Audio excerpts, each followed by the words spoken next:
વાત કરીએ તો રાજકોટ સહિત સૌરાષ્ટ્રના અનેક ખેડૂતોને ટેકાના ભાવે મગફળીના રજીસ્ટ્રેશન રદ થવાના મેસેજ મળતા ભારે ચિંતિત છે। કણકોટ, રામનગર, વાગુદર જેવા ગામોમાં ખેડૂતો એકઠા થઈ તંત્રની કામગીરીની સામે નારાજગી વ્યક્ત કરી રહ્યા છે અને જસદણ પંથકમાં પણ વિરોધ થયો છે। જિલ્લા ખેતીવાડી અધિકારી તૃપ્તિ પટેલે જણાવ્યું કે આ મેસેજ માત્ર ચકાસણી માટે છે અને ખેડૂતોને ગભરાવાની જરૂર નથી। છતાં સેટેલાઇટ અને ડિજિટલ ક્રોપ સર્વેમાં અનેક ખામીઓ આવી રહી છે। અમુક ગામોના ડેટા એપ્લિકેશનમાં જ દેખાતા નથી, જેના કારણે ઘણા ખેડૂતોએ રજીસ્ટ્રેશનમાં મુશ્કેલી અનુભવવી પડી છે। સેટેલાઇટ અને ડિજિટલ ક્રોપ સર્વેમાં આવી કેટલી ખામીઓ કે ટેકનિકલ ખોટ છે કે ખેડૂતોના ખેતરો જ નથી દેખાતા। આ પ્રક્રિયા દરમિયાન ખેડૂતોને મુશ્કેલીઓનો કેમ ટાળવામાં આવી રહી છે? સરકારની નીતિ ફાર્મર ફ્રેન્ડલી છે તો ખેડૂતોને કેમ હાલાકી પડી રહી છે? તો તેને લઈને અનેક સવાલો અહીં ઊભા થઈ રહ્યા છે કે જે ટેકનિકલ જે સર્વિસો છે તે ખેડૂતોને કેમ નથી આપવામાં આવી રહી? રજીસ્ટ્રેશન પ્રક્રિયામાં કેમ આવી રીતના વિલંબ થયો અને હવે ફરીથી જે સેટેલાઇટ સર્વે કરવામાં આવ્યો છે તેમાં કેમ ખામી આવી રહી છે? રજીસ્ટ્રેશન પ્રક્રિયામાં વિલંબ થયો અને તે બાદ હવે જે સર્વે કરવામાં આવ્યો છે તેમાં ખામીઓ જોવા મળી રહી છે। ગામોના ડેટા એપ્લિકેશનમાં કેમ નથી, તેને લઈને પણ અનેક પ્રશ્નો હવે અહીં ઊભા થઈ રહ્યા છે। સેટેલાઇટ અને ડિજિટલ ક્રોપ સર્વેમાં ખામી કેમ સર્જાઈ રહી છે?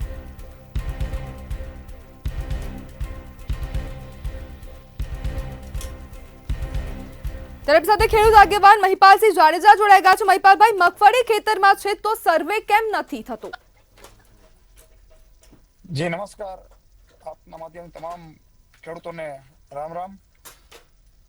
જો આ છે ને જે ડીએલઆર સર્વે જે થયું છે ને એની ભૂલના કારણે અત્યારે ખેડૂતો પીસાઈ રહ્યા છે। ગામો ગામ 50 થી વધારે ખેડૂતોના ફોર્મ રિજેક્ટ થઈ રહ્યા છે। તો આ ભૂતકાળમાં પણ ઘણી વાર કીધેલું છે કે ડીઆરએલ ની ભૂલ સુધારો, એ ભૂલના હિસાબે આ ઓનલાઈન પ્રક્રિયા બધી કરવી છે, પણ પેલી ભૂલ ડીઆરએલ ની છે। તો જ ખેડૂતોના ખેતર યોગ્ય જગ્યાએ આવશે અને જે જૂના નકશા મુજબ આવશે ત્યારે જ આ બધા ભૂલોનું સોલ્યુશન આવશે। અત્યારે હાલની પરિસ્થિતિ લાગ્યો છે કે ખેડૂતો અત્યારે જે રિજેક્ટ થઈ રહ્યા છે, અત્યારે ખેડૂતો વિચારા તાહીમામ તો કરી રહ્યા છે કે અમારે એક બાજુ કામ કરવું, પાણી વાળવાનો સમય છે એ કામ કરવું કે અત્યારે આ ફોર્મ ની અત્યારે લાઈનમાં ઉભું રહેવું। સરકાર કોઈ ના કોઈ રીતે ખેડૂતોના લાઈનમાં ઉભા રહેવા માટેનો કોઈ ના કોઈ મુદ્દા ગોતી રહી છે।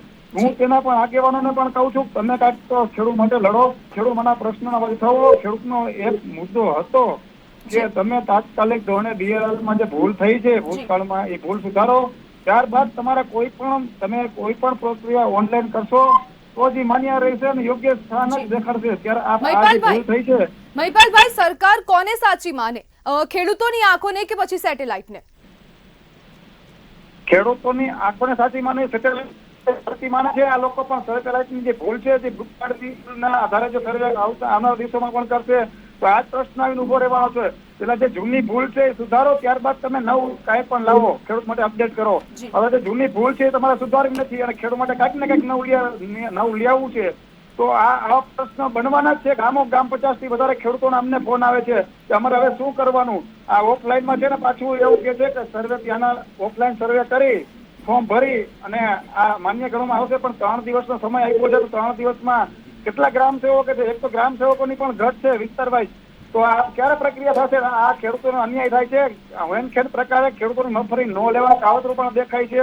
જે આ વખતે 200 મણ હતી તો આ વખતે હું એવી માંગ કરું છું કે 250 મણ લેવી જોઈએ ખેડૂતોની મગફળી, તો ખેડૂતો સાથે ન્યાય થાય। પણ કોઈને કોઈ રીતે કાંઈ પણ ભૂલ કાઢી અને ખેડૂતોની મગફળી કેમ ઓછી લેવાય એના બધા ઘટાકડા છે। જી મહિપાલભાઈ, જોડાવા બદલ આપનો આભાર।